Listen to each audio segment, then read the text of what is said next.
Today we are going to talk about the boy who became kind just 8-year-old named Josiah. Can you imagine being a king at just 8 years old? 8. Most kids are worried about school, or friends, or if they can finally ride their bike without training wheels. But Josiah? Josiah had a kingdom to rule. A kingdom steeped in corruption, filled with idols and false worship. Darkness shadowed every palace hall.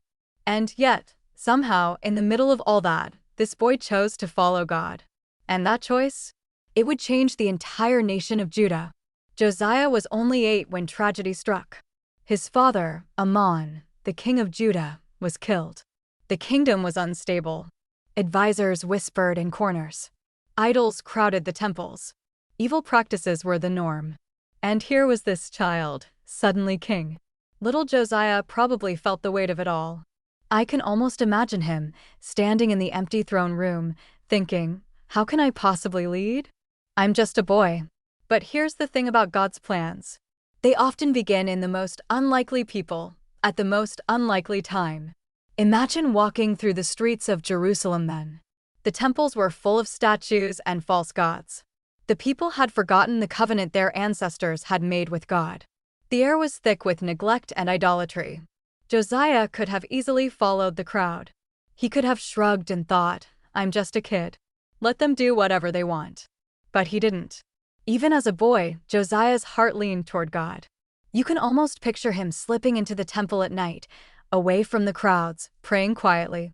God, show me the way. Help me do what's right.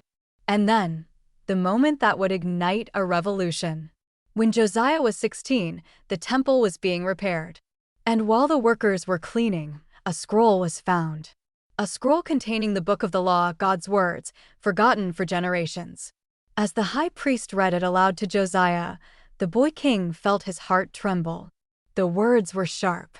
They were convicting. They exposed the sins of the people. They exposed the sins of the leaders.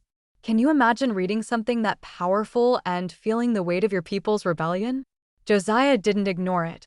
He wept. He mourned. And then, he made a decision.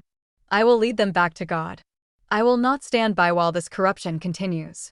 And so began the great spiritual revival. Josiah didn't just speak. He acted. Every idol was torn down. Every altar to false gods was destroyed. He restored the temple. He called the people back to the covenant.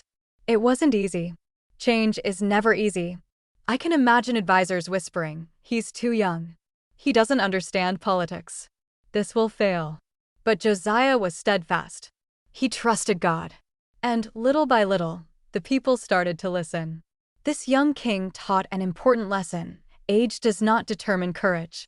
Faith does. Leadership is not about size or strength. It's about following what is right, even when it's hard. Think about it for a moment. A child in a corrupt kingdom, surrounded by idols, lies, and sin, choosing to walk in righteousness. How many of us would do the same if the world around us was broken? Josiah's story reminds us that God can use anyone, even the smallest, youngest, or most overlooked, to make a difference. And the beauty? He did it not by force, but by courage, faith, and obedience. So, what can we learn from Josiah today? When the world around you seems dark, when corruption, temptation, or despair surrounds you, remember that courage isn't about being fearless. It's about trusting God even when you feel small. Your age, your past, your fears, none of it matters. What matters is your heart. Will you follow righteousness even when it's hard? Will you stand for what is right, even if no one else does? Josiah's story is not just history. It's a call. A reminder that God sees the small, the overlooked, the underestimated, and He can make them extraordinary. If Josiah could change a nation at 8 years old, what could you do with your faith today? Type Amen in the comments if you believe God can work through you.